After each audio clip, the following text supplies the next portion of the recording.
Alhamdulillahi Rabbil Alamin. Wassalatu wassalamu ala Rasulillahil Karim wa ala alihi wa sahbihi wa ummatihi ila yaumiddin wa ba'du. Saudara-saudariku, pernah tahukah Anda bahwa di kalangan suku Quraisy ada dua distrik utama yang selalu saja bersaing dalam kemewahan? Mereka adalah Bani Abdul Manaf dan Bani Sahm. Pernah tahukah Anda jika Bani Abdul Manaf seringkali pamer tentang kehebatan distriknya, tentang kemuliaan distriknya, tentang kekayaan yang mereka miliki, lantas kemudian Bani Sahm pun tidak ingin kalah dengan semua apa yang dipamerkan itu? Pernah tahukah Anda ketika kemewahan dunia yang mereka tampilkan serasa tidak cukup untuk dipersaingkan, lantas Bani Abdul Manaf kemudian datang ke kuburan dan menghitung seluruh anggota dari distrik mereka yang telah wafat dan mengatakan, tuh, di alam kubur pun mayat kami masih lebih banyak dibandingkan suku lain.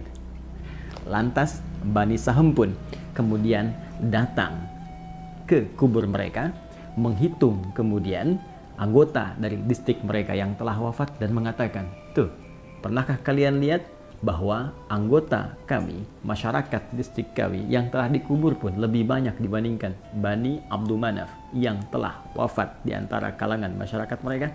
Dan pernah tahukah Anda bahwa menurut Imam Muqatil dan Imam Al-Kalbi, kejadian ini menghadirkan respon cepat Allah Subhanahu wa Ta'ala dengan menurunkan firman-Nya satu surah diberi nama dengan nama persaingan kemewahan dan memperbanyak harta benda di antara dua distrik ini. Surah At-Takatsur. Allah berfirman, Alhaakumut takatsur. Perbuatan kalian yang sering pamer tentang kemewahan itu, tentang memperbanyak harta itu, melalaikan kalian dari esensi kehidupan dunia untuk mencari bekal pulang sebelum kalian menghadap Allah Subhanahu wa Ta'ala. Hatta zurtumul maqabir.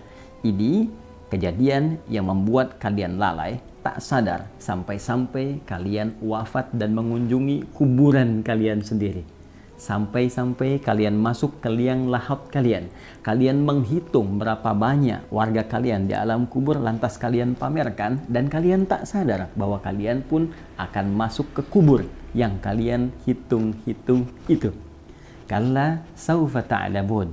Sekali-kali jangan pernah kalian lakukan yang seperti itu lagi, karena satu saat kalian akan menyadari bahwa itu semua keliru.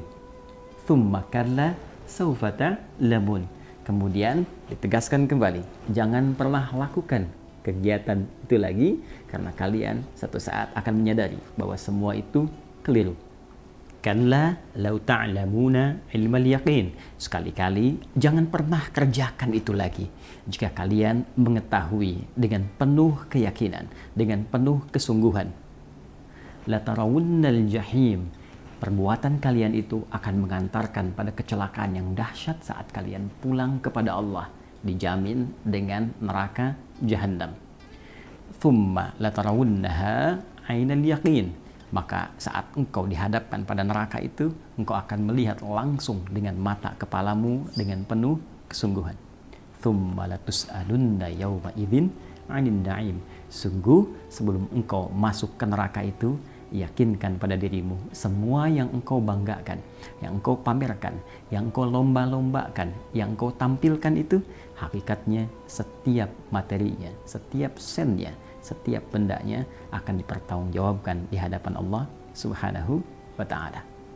Saudara-saudariku, pernah tahukah Anda bahwa surah ini saat diturunkan bukan sekedar ingin meluruskan perbuatan orang-orang di zaman jahiliyah, lebih khususnya perlombaan kemewahan di antara Bani Abdul Manaf dan Bani Sahm itu, karena kaidah menyebutkan jika sifat ayatnya, informasinya umum disampaikan, maka ini menunjukkan kesan bahwa perbuatan itu boleh jadi akan berulang di masa depan dengan tokoh dan situasi yang berbeda, namun esensi yang serupa. Seakan-akan Allah ingin memberikan informasi pada setiap generasi dalam setiap masa yang berbeda bahwa seluruh nikmat yang dititipkan oleh Allah itu seyogyanya adalah bekal ibadah yang akan dibawa pulang dan dipertanggungjawabkan di hadapan Allah Subhanahu wa Ta'ala. Bukan untuk dipamerkan, bukan untuk diperlombakan, bukan hanya untuk ditampilkan saja. Karena itu pernah terjadi di zaman jahiliyah dan diluruskan. Karena itu sangat tidak diharapkan. Apalagi jika ada seorang muslim yang hanya menampilkan harta kekayaannya, lantas ingin dibandingkan dengan orang lain, dibalas oleh orang lain, ditampilkan, saling menghadirkan kemewahan, seakan-akan ingin menghadirkan kesan bahwa dalam hidup ini yang paling kaya, ini yang paling hebat, ini yang paling punya nilai, maka Anda terlambat. Karena perbuatan itu sudah dilakukan oleh Bani Abdul Manaf dan Bani Saham di masa jahiliyah dan diluruskan oleh Allah Subhanahu wa Ta'ala. Pernah tahukah Anda, saking sayangnya Allah kepada kita, turunlah At-Takatsur untuk mengingatkan bahwa semua harta benda itu bukan ukuran kemuliaan, kehebatan di hadapan Allah, namun titipan yang akan dipertanggungjawabkan. Semua itu akan hanyut, semua itu akan hilang, ditinggalkan, ditanggalkan saat Anda masuk ke dalam kubur.